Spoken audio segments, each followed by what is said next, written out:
بسم اللہ الرحمن الرحیم الحمد للہ رب العالمین والصلاة والسلام علی سید الانبیاء والمرسلین وعلی آلہ وصحبہ اجمعین۔ ہم دیوان شمس کی غزل نمبر 2133 پڑھ رہے تھے۔ 3 شعر پڑھ چکے ہیں، آج چوتھے شعر سے شروع کریں گے۔ تو اس سے شروع کرنے سے پہلے ایک بات عرض کر دوں جس سے امید ہے کہ کچھ مدد ملے گی۔ وہ یہ کہ رومی کے یہاں معانی زیادہ تر احوالی ہوتے ہیں، یعنی رومی ہر شعر جیسے رومی کے ایک مسلسل کلی اور مستقل تجربے کا ایک یونٹ ہوتا ہے، تو اس وجہ سے ہر شعر میں ایک احوالی ربط ضرور ہوتا ہے، یا یوں کہہ لیں کہ رومی کی ہر غزل ایک احوالی وحدت رکھتی ہے، اور جس میں مفہومی ربط اس حال کو دریافت کرنے کے نتیجے میں پیدا ہوتا ہے۔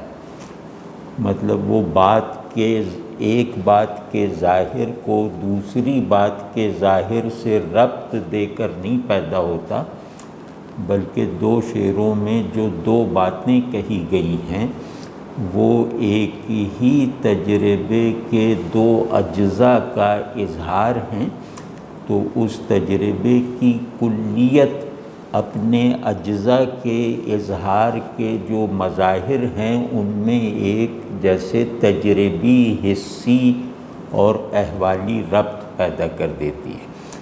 تو چیزیں اور باتیں اگر مخاطب میں اپنا احوالی طور پہ مربوط ہونا منتقل کر دیں، یعنی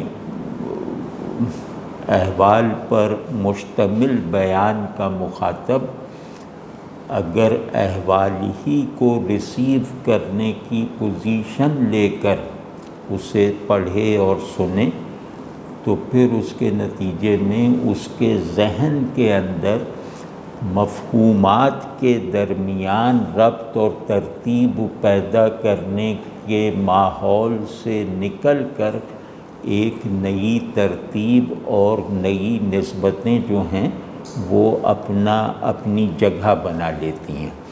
تو رومی کا ایک بہت بڑا کمال ہے کہ ان کے تجربے اور ان کے احوال میں ایک ایسی معنوی اٹھان ہوتی ہے، یا یوں کہہ لیں کہ ایک ایسی معنویت بھی ہوتی ہے جسے ذہن اپنے احوال اور جیسے حقائق کی پریزنس کے طور پر قبول کرتا ہے۔ تو ذہن میں چیزوں کے آنے کے 2 انداز ہیں کہ وہ مفاہیم کی شکل میں آتی ہیں، اور ذہن یا تو ان مفاہیم میں موجود ربط کو محفوظ کر لیتا ہے یا ان مفہومات میں ربط پیدا کرتا ہے۔ دوسرا انداز ذہن میں چیزوں کی منتقلی کا یہ ہے کہ وہ چیزیں جیسے احوال کی شان سے آتی ہیں، احوال کے انداز سے آتی ہیں، اور ذہن ان احوال کے ساتھ مناسبت پیدا کرنے کے لیے مفہوم کے ساتھ اپنی جبری نسبت کو معطل کرتا ہے۔ یعنی ذہن کی جو ایک عادت ہوتی ہے کہ وہ مفہومات کو مربوط رکھتا ہے، اس عادت سے وہ دستبرداری اختیار کرنے پہ مجبور ہو کر گویا پھر اپنے اندر منتقل اپنی طرف آنے والے احوال میں موجود ایک جیسے ایک پیشن بیسڈ ربط کو دریافت کرتا ہے، اسے اپریشیٹ کرنے کی کوشش کرتا ہے، اور پھر ان کے اندر موجود ربط کی ترتیب اور تنظیم کی بنیاد پر اپنے اندر کچھ خیالات اور کچھ معانی کی جنریشن کا عمل شروع کرتا ہے۔ یعنی ذہن کی اعلیٰ درجے کی کارکردگی یہ ہے کہ وہ بہت بامعنی احوال کو ان کی اصل حیت میں، ان کی واقعی حالت میں قبول کر کے انہیں معنی سازی، معنی آفرینی کے ذرا بالائی اور بلند تر عمل کا حصہ بنا لے۔ تو رومی جو ہیں وہ ذہن کی اس صلاحیت کو بیدار بھی کرتے ہیں ایک مربی کی طرح، کہ یہ بڑے احوال کو بڑے معانی بنانے کی طرف متوجہ ہو جائے یا اس کے لائق ہو جائے۔ تو اس وجہ سے ان کا کلام پڑھتے وقت جیسے ایک سبمیشن کے ساتھ حاضر دماغی اور ایک مستعد حالت میں قلب کی بیداری کی ضرورت ہوتی ہے۔ یعنی ان کا مطلوبہ مخاطب وہ ہے جو قلب کی بیداری اور ذہن کے الرٹ ہونے کے احوال میں رہ کر ان کی بات سنے، ذہن کو بھی بیدار رکھے اور قلب کو بھی حاضر رکھے۔ تو یہ ایسے لوگ ہیں جو قلب کے احوال اور ذہن میں آنے والے معانی کو ایک یوں کہہ لیں کہ ایک ماورائی سی وحدت میں ڈھال دیتے ہیں۔ مطلب حال اتنا بامعنی ہو جاتا ہے کہ قلب میں یہ احساس پیدا ہوتا ہے کہ میں اس کو اپنے اندر سمو نہیں سکتا، اور عین یہی معنی اپنی احوالی شدت اور وسعت میں ایسے ہوتے ہیں کہ ذہن اس عاجزی کا تجربہ کر لیتا ہے کہ میں ان معانی کو بھی پوری طرح کنٹین کرنے کے لیے خود میں بہت بنیادی تبدیلیاں اور توسیعات کرنے پر مجبور ہوں۔ تو ذہن اور قلب دونوں کو ایک ہی بیان میں موجود حال اور معنی اگر عاجزی اور تنگی اور نااہلی کے احساس میں مبتلا کر دیں تو اس کلام کی عظمت میں کوئی شبہ نہیں رہ جاتا۔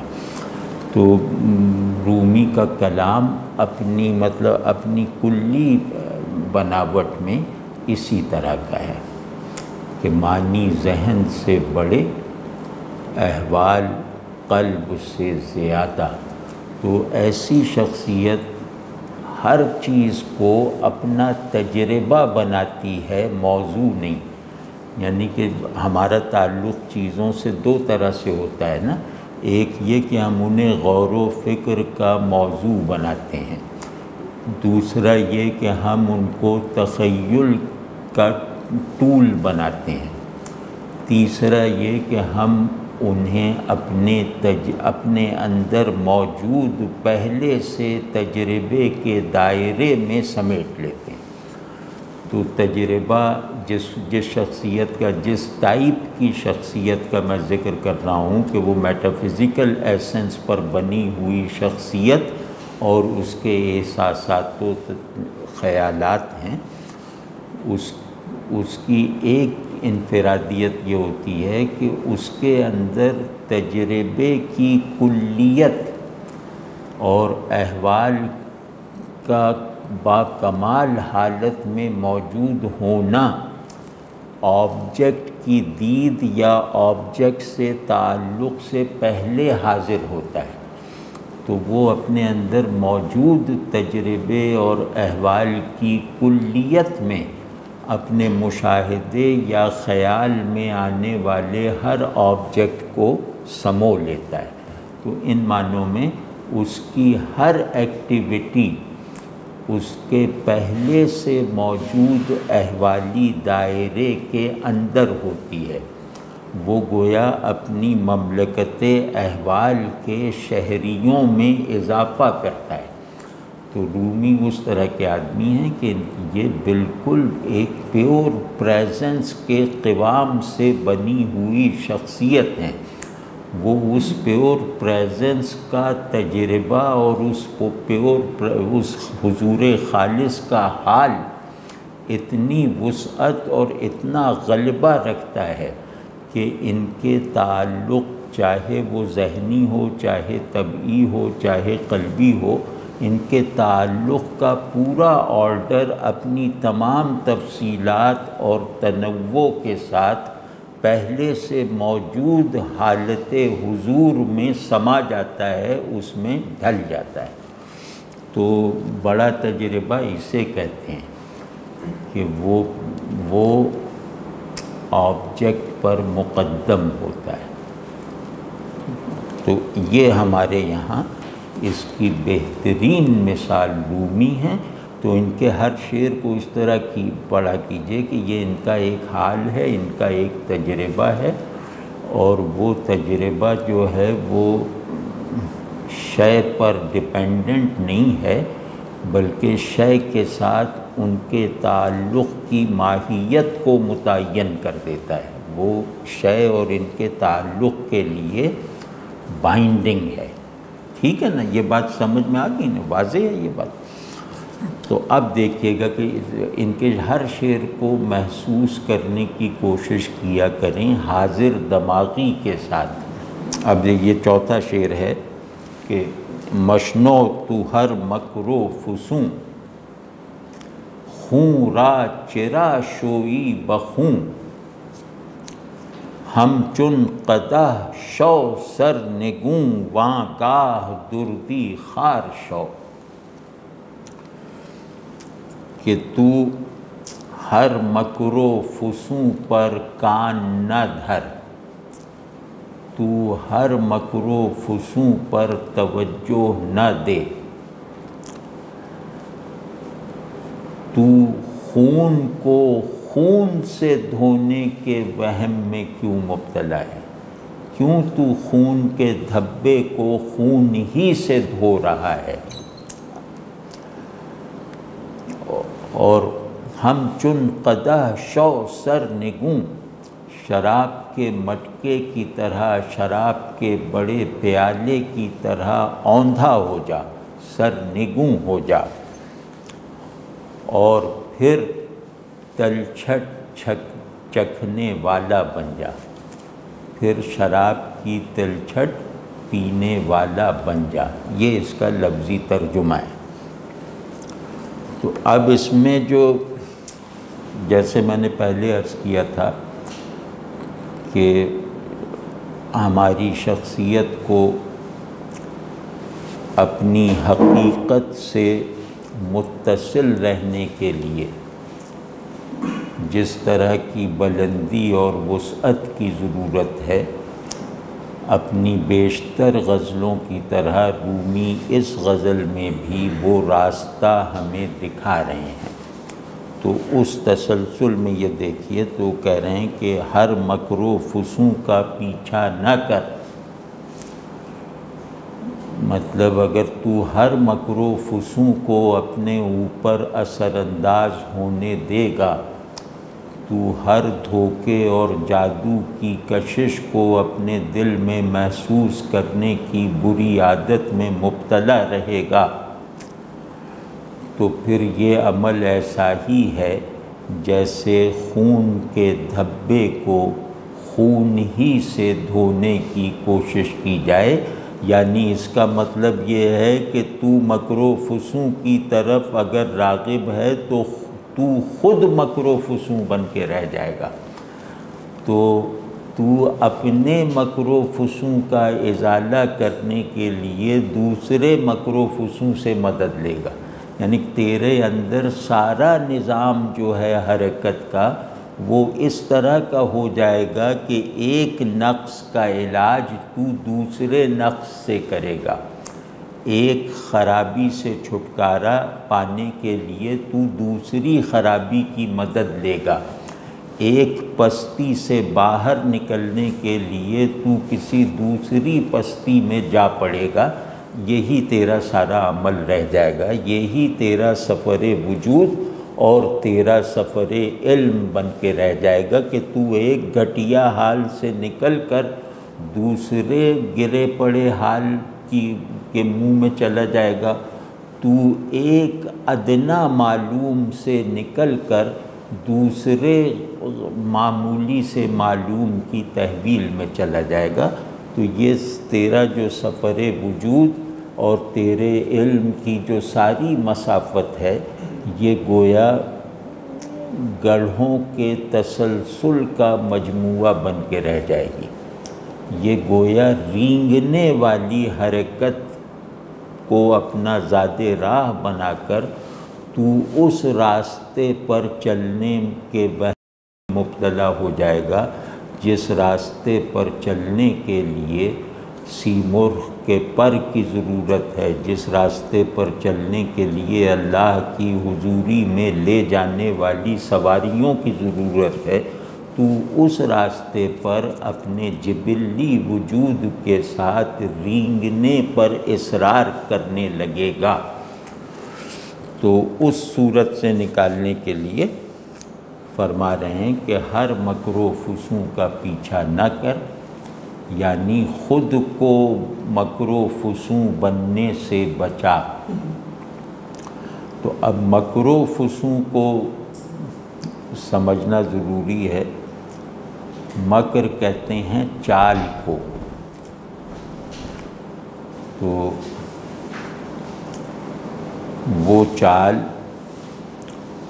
جو دوسرے کو نقصان پہنچانے کے لیے چلی جائے اسے مکر کہتے ہیں۔ مکر و فسوں ایک براڈر اسکیل پر ایک زیادہ وسیع کیٹیگری میں مرادفات ہیں، تو ان کے درمیان مماثلت کی وجہ ہے دھوکہ، دھوکہ دینا اور دھوکہ کھانا دونوں میں بنیادی معنی کے طور پر مشترک ہے۔ تو مرادفات ان ہم معنی الفاظ کو کہتے ہیں جن کا بنیادی مفہوم مشترک ہو، چاہے اس مشترک مفہوم پر قائم کچھ ثانوی معانی کے اسٹرکچرز مختلف ہوں، یا یوں کہ مرادفات وہ ہم معنی الفاظ ہیں جن سے بننے والے مفہوم میں شدت و ضعف کا فرق ہو، وسعت و تنگی کا فرق ہو وغیرہ۔ تو اس پہلو میں ایک بڑے دائرے میں یہ مرادفات ہیں، وہ بڑا دائرہ ہے دھوکہ دینے اور دھوکہ کھانے کا، یا باطل کا یا غلط کا۔ تو یہ دونوں دھوکے، باطل اور ناروا کے دائرے میں دو جیسے ایکٹیو کردار ہیں، دو اجزاء ہیں۔ تو اس دائرے کی وجہ سے انہیں آپس میں مرادف کہنا ٹھیک ہے، لیکن ان کے درمیان اگر ہم ان کے مرادف ہونے کے اس پہلو کو نظر انداز کریں تو یہ دو لفظ اپنی حرکیت میں اپنی بنیادی معنویت اور اس معنویت سے پیدا ہونے والی تاثیر میں مختلف ہیں۔ تو مکر میں دھوکہ دینا غالب ہے، فسوں میں دھوکہ کھانا غالب ہے۔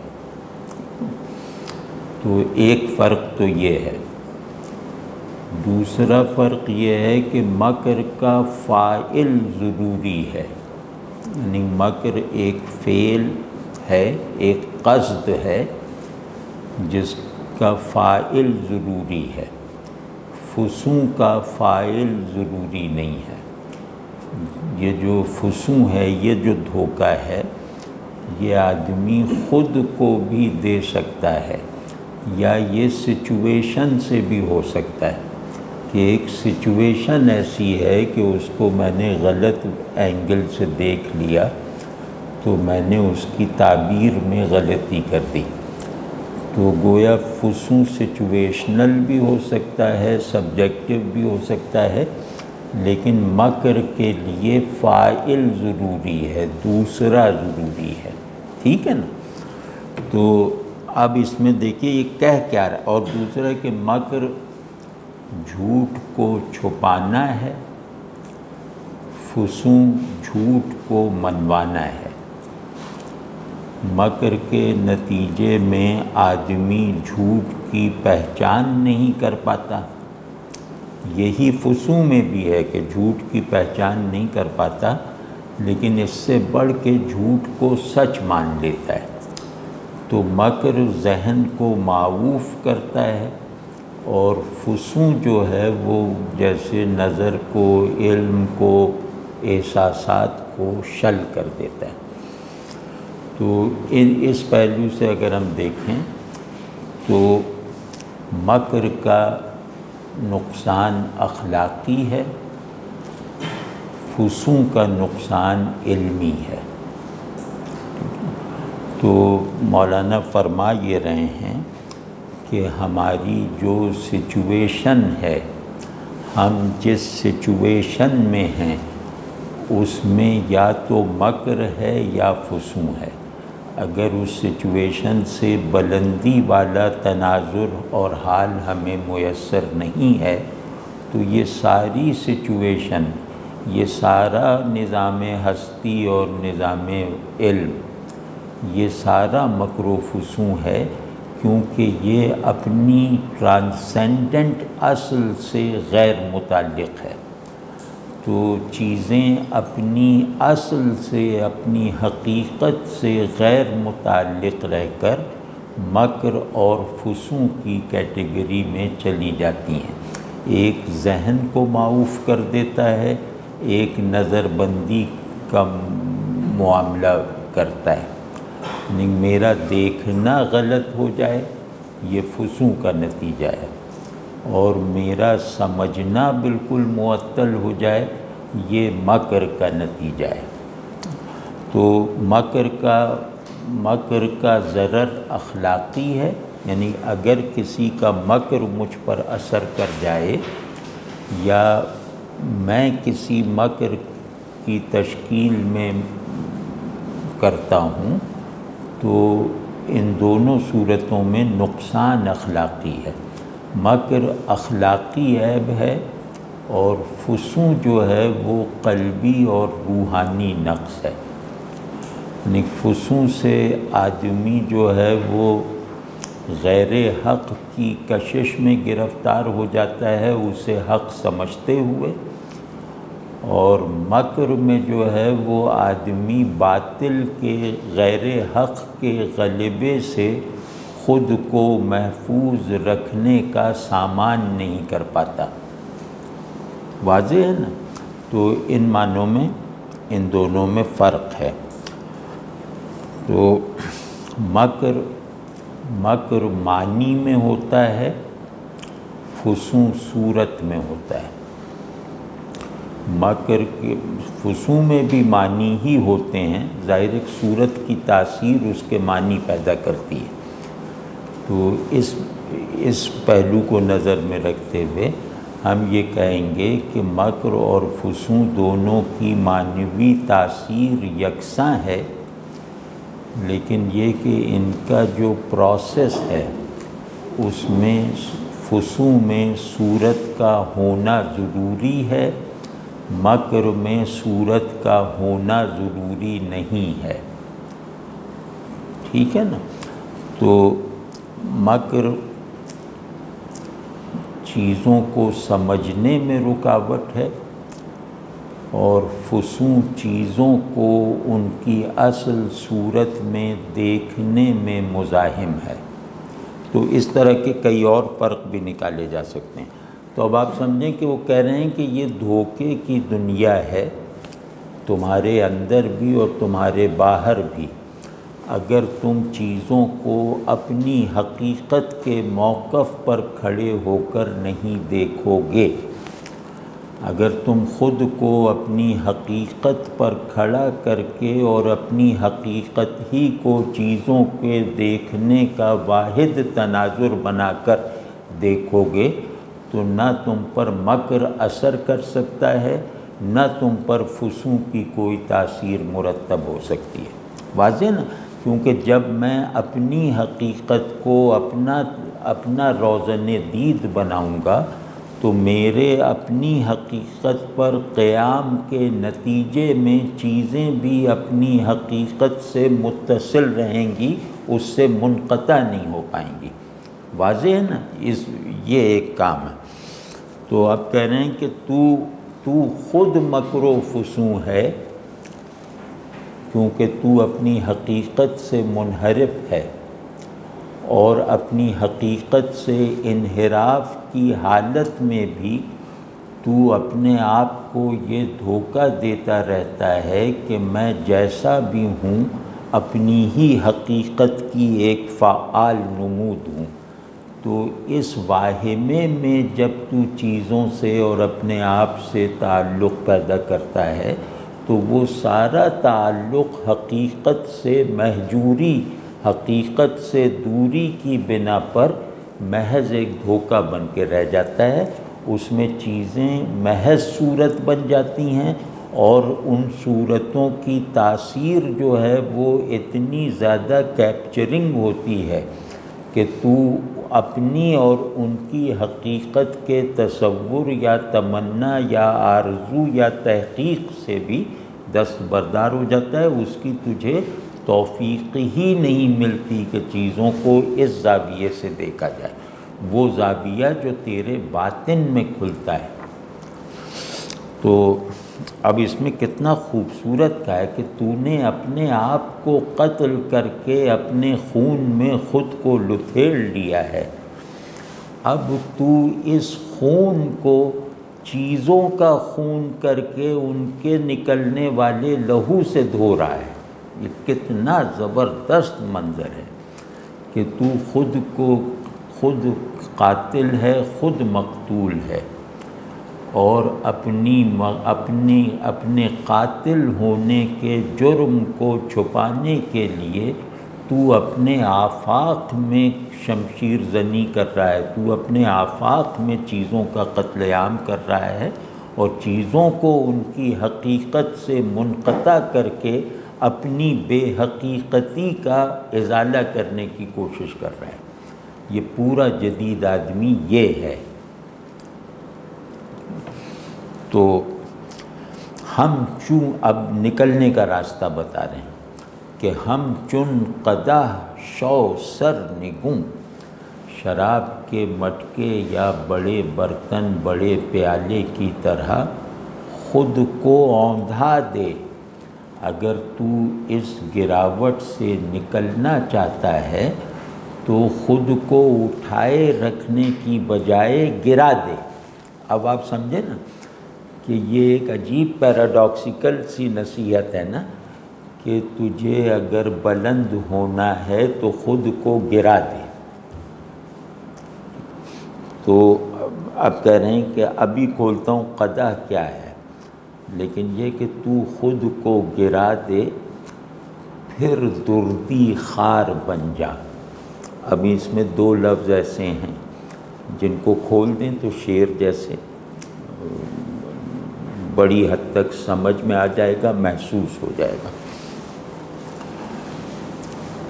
قدح کہتے ہیں شراب کے مٹکے یا بڑے پیالے کو، بڑا برتن قدح۔